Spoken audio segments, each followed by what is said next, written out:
My name is Ashish Sharma, and we are starting a lecture series on electromagnetism.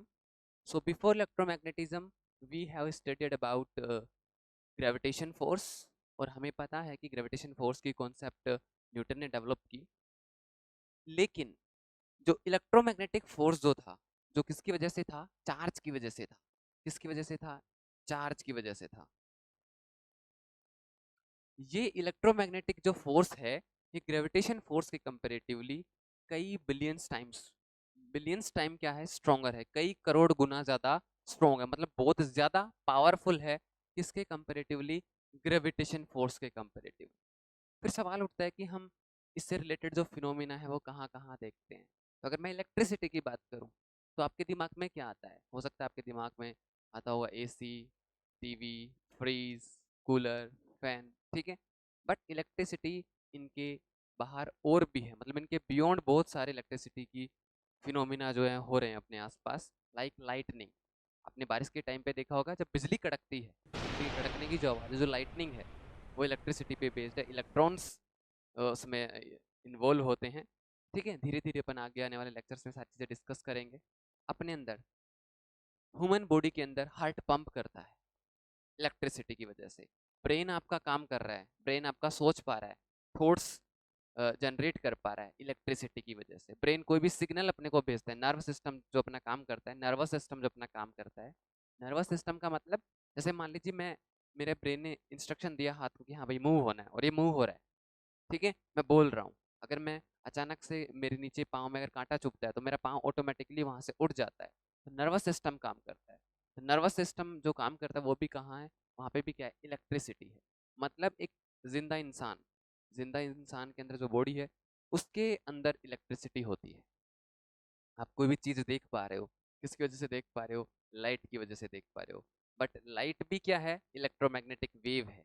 Light भी क्या है? Electromagnetic wave है. इसका मतलब मैं ये कह सकता हूँ, इलेक्ट्रिसिटी की वजह से या इलेक्ट्रोमैग्नेटिज्म की वजह से हम किसी भी चीज़ को देख पा रहे हैं. तो इलेक्ट्रोमैग्नेटिज्म एक वेस्ट रीजन को कवर करता है, और अपन इस प्लेलिस्ट के अंदर उन सारे रीजन्स को, सारे जो फिनोमिना हैं, या कह सकते हैं कि जो कहानियां हैं इलेक्ट्रोमैग्नेटिज्म की, वो सब पढ़ने वाले हैं, सुनने वाले हैं. ठीक है, तो इलेक्ट्रोमैग्नेटिज्म किसके इर्द गिर्द है? चार्ज के इर्द गिर्द है. अब ये चार्ज या तो रुका हुआ हो सकता है. अगर ये चार्ज रुका हुआ है, तो अपन इसको क्या बोलेंगे? स्टैटिक बोलेंगे. लेकिन अगर ये चार्ज चलना स्टार्ट कर देता है, मूव करना स्टार्ट कर देता है, तो मैं कहता हूँ कि जैसे मान लीजिए चार्ज जो है मूव कर रहा है यूनिफॉर्म वेलोसिटी से. यूनिफॉर्म वेलोसिटी का मतलब उसकी वेलोसिटी टाइम के साथ चेंज नहीं हो रही है ना. Uniform velocity. या फिर तीसरा केस हो सकता है कि चार्ज एक्सेलरेटेड है. कैसा चार्ज है ये? Accelerated charge. मतलब इसकी वेलोसिटी टाइम के साथ चेंज हो रही है, तो एक्सेलरेशन आ गया. तो जब चार्ज स्टैटिक होता है, तो अपन क्या पढ़ते हैं? इलेक्ट्रोस्टैटिक पढ़ते हैं. मतलब किसी स्टैटिक चार्ज की वजह से, किसी स्टैटिक चार्ज की वजह से फोर्स, फील्ड या पोटेंशियल की जितनी भी फिनोमिना या जितनी भी कॉन्सेप्ट अपन पढ़ेंगे, वो सब अपन किस में पढ़ेंगे? इलेक्ट्रोस्टैटिक में पढ़ेंगे. लेकिन जब चार्ज यूनिफॉर्म वेलोसिटी से मूव करने लग जाता है, तो वो सारे फिनोमिना हम पढ़ेंगे मैग्नेटोस्टैटिक में. और जब चार्ज एक्सेलरेट हो जाता है, तो उस केस में इलेक्ट्रिक फील्ड और मैग्नेटिक फील्ड, यहाँ पे जो इलेक्ट्रिक फील्ड और जो मैग्नेटिक फील्ड होंगे, वो टाइम वेरिंग हो जाएंगे, मतलब टाइम के रेस्पेक्ट में वो चेंज होंगे. तो एक्सेलरेटेड चार्ज क्या जनरेट करता है? इलेक्ट्रोमैग्नेटिक वेव जनरेट करता है. तो जो अपना इलेक्ट्रोमैग्नेटिज्म है, वो इन तीनों केस को इन्वॉल्व करेगा, तीनों के केसेस को एक्सप्लेन करता है. मतलब जब चार्ज रुका हुआ है, स्टैटिक है, जब चार्ज यूनिफॉर्म वेलोसिटी से मूव कर रहा है, और जब चार्ज एक्सेलरेटेड है. ठीक है, तो ये सारी चीजें अपन इलेक्ट्रोमैग्नेटिज्म में पढ़ेंगे. अब वापस से अपन आ जाते हैं किसके ऊपर? इलेक्ट्रोस्टैटिक के ऊपर. तो मैंने क्या कहा कि भैया, जब आपका चार्ज स्टैटिक है, क्योंकि देखो नाम में ही क्या है? नाम में क्या? इलेक्ट्रोस्टैटिक. स्टैटिक मतलब कुछ ना कुछ रुका हुआ है. ठीक है, स्टैटिक है. तो स्टैटिक क्या है? चार्ज स्टैटिक है. तो यहाँ पे आप लिख सकते हो, इलेक्ट्रोस्टैटिक को डिफाइन कर सकते हो, study of study of forces field and potential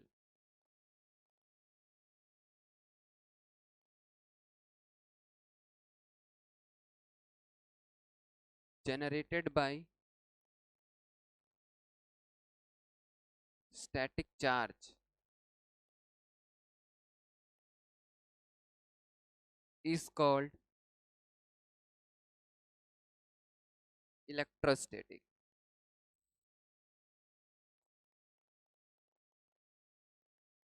ठीक है, अब आपके लिए हो सकता है फोर्स, फोर्स आप समझ रहे हो, फोर्स आपका जाना पहचाना लग सकता है।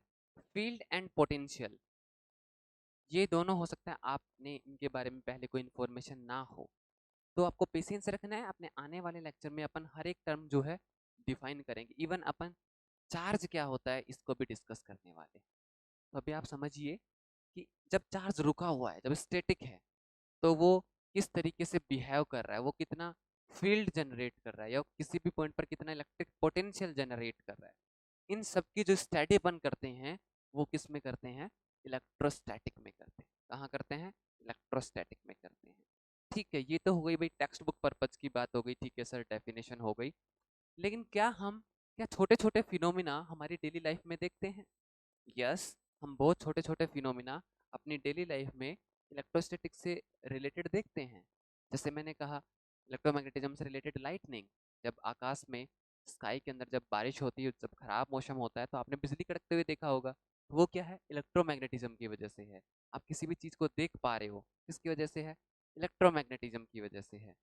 अच्छा, आपने बचपन में देखा होगा, अगर आप अपने ड्राई हेयर्स में, ड्राई यानी सूखे बालों के अंदर अगर आप कॉम्ब को रगड़ते हो, रब करते हो, और फिर कागज के छोटे छोटे टुकड़े के पास लेके जाते हो, तो उसको अट्रैक्ट करने लग जाता है।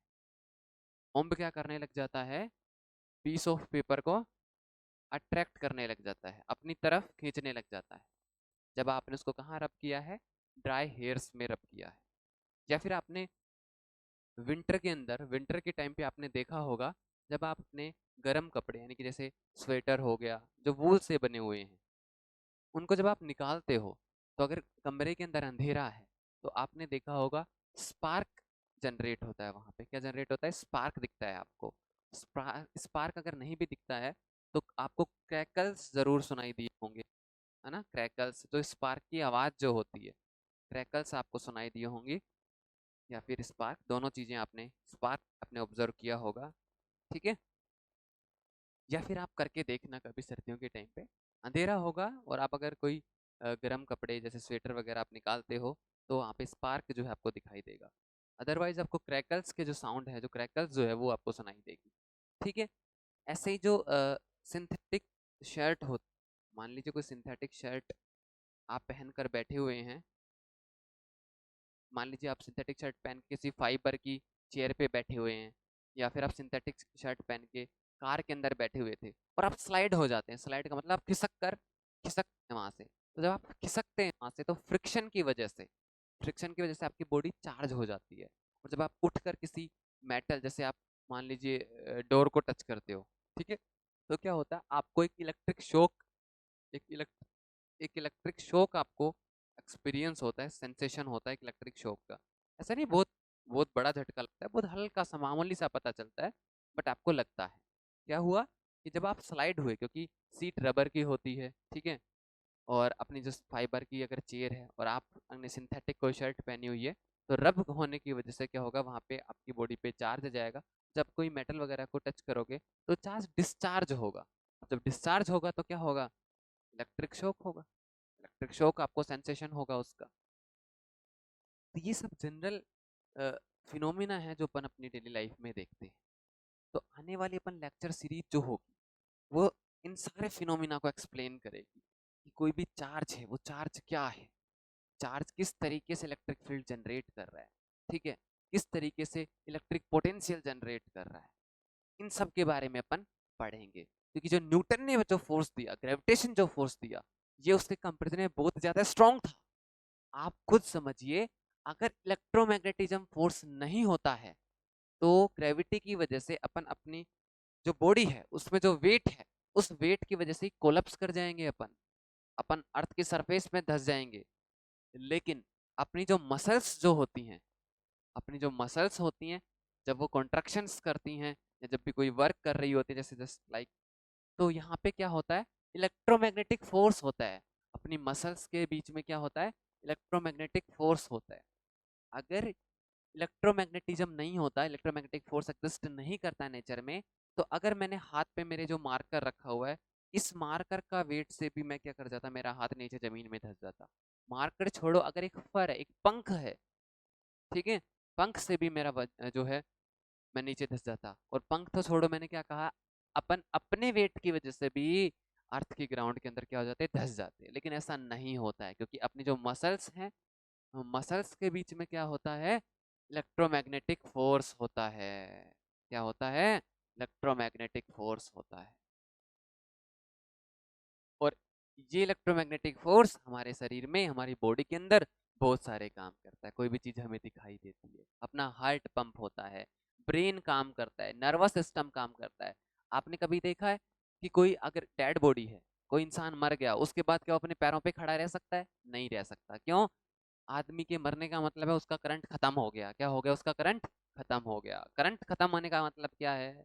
करंट खत्म होने का मतलब ये है कि उसकी मसल्स के बीच अब कोई कॉन्ट्रैक्शन या किसी भी तरीके का कोई वर्क नहीं कर पाएंगी मसल्स। और जब मसल्स कोई वर्क नहीं कर पाएंगी तो वो अपना वेट मेंटेन नहीं कर पाएगा और ग्रेविटी की वजह से धड़ाम से नीचे गिर जाएगा।